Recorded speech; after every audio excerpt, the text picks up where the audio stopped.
Hello, everyone. You're listening to the LockingYourSuccess.com Trading Performance Podcast with Master Trading Performance Coach John Locke, where it's all about real traders, real problems, and real coaching.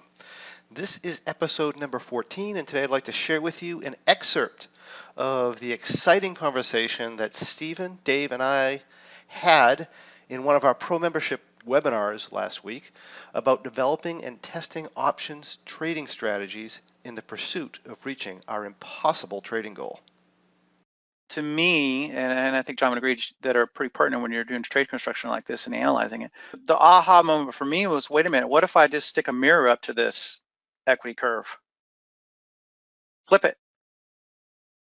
Pretty damn good, right? So we're talking about sell the vertical, a bear vertical. Right, and we got to consider too, what type of market were we in during the duration of the test? And for the most part, we were in an uptrending market. Yeah. Again, one way you could interpret this data is to say, wait a minute, why don't I just do the opposite trade? It's a pretty good equity curve. Now my win rate would be 63%. It's pretty damn good. There's edge in that. Now it's flipped though, right? So my average winner would be smaller than my average loser, but the win rate's so high that it overcomes it. Mm-hmm. And so that's one way to look at that math. And so you would have almost a positive profit factor of 1, and your It seems as though it's loss fairly streak would be 6. It seems as though it would be fairly stable in our more sideways markets, and maybe lose some in our uptrending markets, but then do well in the downtrending market. Yeah. So then the next part of the thought process is, is there, this is the thing we always go to, right? Is there a filter we can add to tell us when to put it on or not put it on? I did not notice necessarily something that just kind of popped out at me like a move, if it's above a moving average. Obviously, when applied volatility goes up, this trade doesn't really work because you're too far away. You have to have a gigantic move for it to go in the money, if you're doing the bull version. But and I'm just discounting, or I'm making the argument against adding a filter to the bull trade and say, oh, well, what if we just add a filter to the periods where it does work? So again, I mean, you could kind of go down that road and try to make the bull version work, adding filters and so on and so forth. But it seems to me an easier, the path of least resistance is go with a bear trade it more frequently, and then maybe overlay a longer term Super Bowl to take advantage of the longer term trend. Because remember, this is just 1 day move. So it's like longer term, the market's obviously up, but in 1 day, that's a totally different story. In 1 day, it doesn't seem to make enough to warrant the risk to bet on a 1 day move. So maybe you combine this with a longer term Super Bowl. I don't know, maybe it's the 2-week bull that John's working on, not necessarily the 65-day version. And then you've got this, you're putting this on 3 times a week, and then you've got the Super Bowl working, and that might give you a pretty powerful combination. So that's where we're at with this trade, and in terms of how we might utilize it with the impossible challenges yet to be determined. But that's kind of the thought process. Right, and just so everybody knows, we are continually working on displaying with different types of strategies like this to see if we can find a way in the market with the newer expirations and stuff to put on something fairly consistently that has very little structural risk, that would be short term and could give us some really good short term profits that we can do with like really small amounts of money. And we're making some progress. I have a 2-week bull trade. We're probably going to end up being more than $200, but I have a 2-week bull trade that I'm doing that so far is testing out fairly well, but I only have a couple years in. And of course, I had Stephen did this for us. Thank you, Stephen. And that, and Dave's also working on some other stuff as well with ranges and things like that.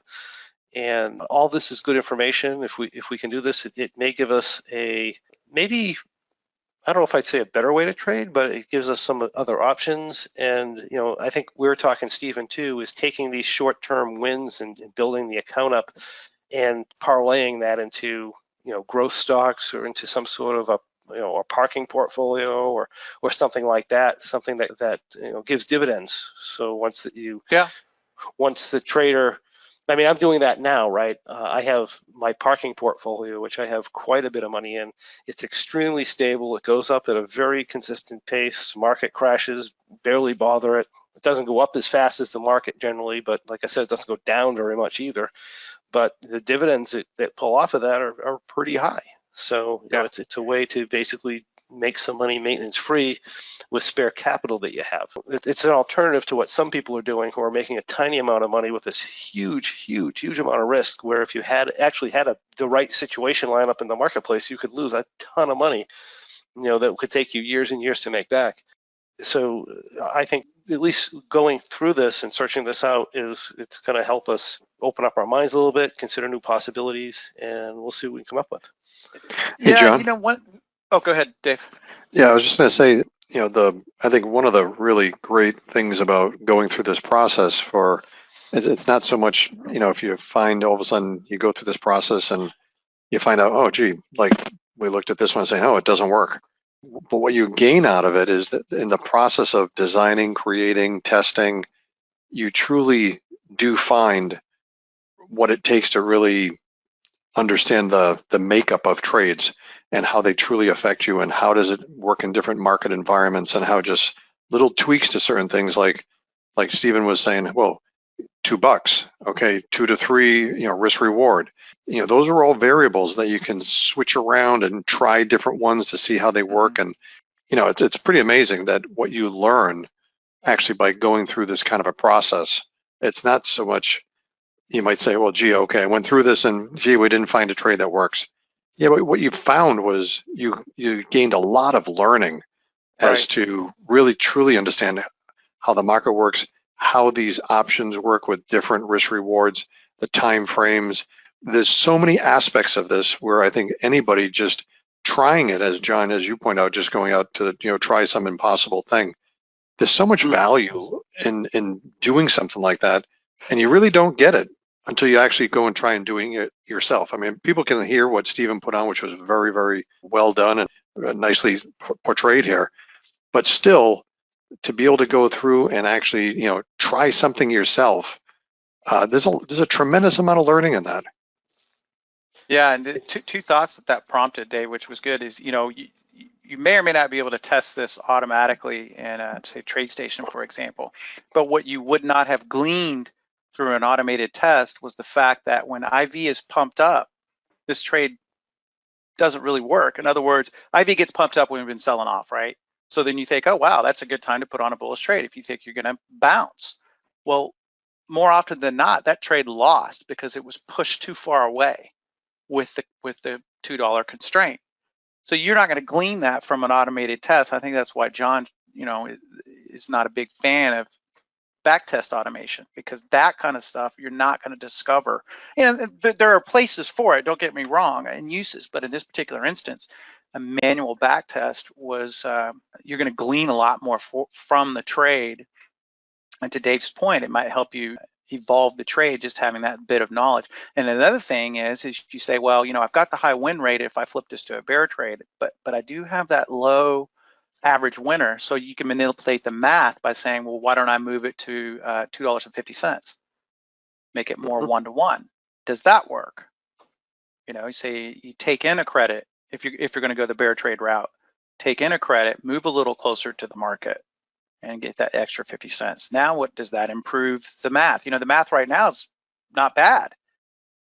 But then that next iteration is to say, well, let's just let's toggle the risk reward, get a little bit more reward, lower the risk, in this case 1-to-1, and then what does that look like? Right. Yeah, those are all really good points. And I'd also like to point out too, is this is the way that I learned how to trade. When I learned how to trade, there were some trading strategies out there. People were doing stuff like Iron Condor, stuff like that. And to me, that wasn't going to work for me. None of that stuff was going to work for me. And I just started throwing shit at the fan and running through it and seeing what it does.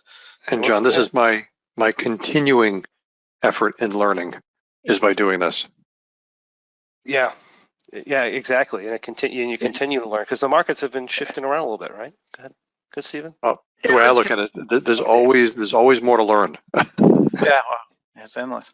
The big challenge and roadblock, and it's elephant in the room, is people are going to say, that's too much damn back testing. It takes too much time, and it did take a lot of time. But I would say, at the end of the day, you got to put in the work, right?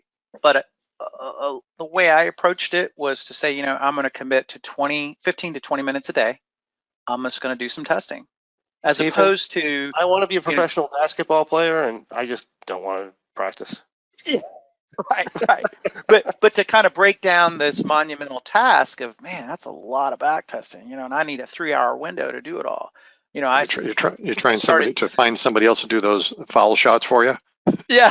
When I sat down and did this, I was like, it was simple trade. I could do them pretty fast, but it was so monotonous. It was hard to keep the concentration level up. So instead of committing to 3 hours, in a day to try to get a big chunk of it done and get burned out, I just did, 15. I've committed to 15 minutes a day. Some days I do an hour. Some days I do, something in between. But that seemed to really ease that burden of, shit, I don't want to do all this back testing because there's so much of it. So that just a little idea of how to kind of approach and tackle some of this stuff. Steve, I've found in my back testing, the most effective method is to have the music up very loud. Yeah. And put your favorite music on and just get in the zone. Yeah, and if you can go and knock it out, I know John likes to do that style, where you just get a big 3-hour period and knock it out. But so there's some of the ideas of how you can do it, but you got to do the work, that's for sure. Yeah, you do. Yeah, it's just part of the process. I mean, if you want to be a trader who's adaptable and is at a professional level, then you need to do this kind of stuff. You're not going to get the confidence just taking somebody else's trade and trading it. Not going to happen. That was awesome. A lot of great information in there, and I hope that you continue to follow along with us as we go in the pursuit of our impossible goal. To find out more, I encourage you to visit us at lockingyoursuccess.com so that you too can break through barriers and make quantum leaps in your trading and in your life. Thank you for joining me, and I look forward to seeing you on the next episode of the Trading Performance Podcast. Hey, if you enjoyed listening to this podcast, you have to check out my Trading Performance membership, where we take all this material to the next level. We study it and we apply it to bring our trading performance to peak levels. Simply go to tradingperformancepodcast.com, that's one word, tradingperformancepodcast.com, to receive information on how you too can become involved and improve your trading. I look forward to seeing you there.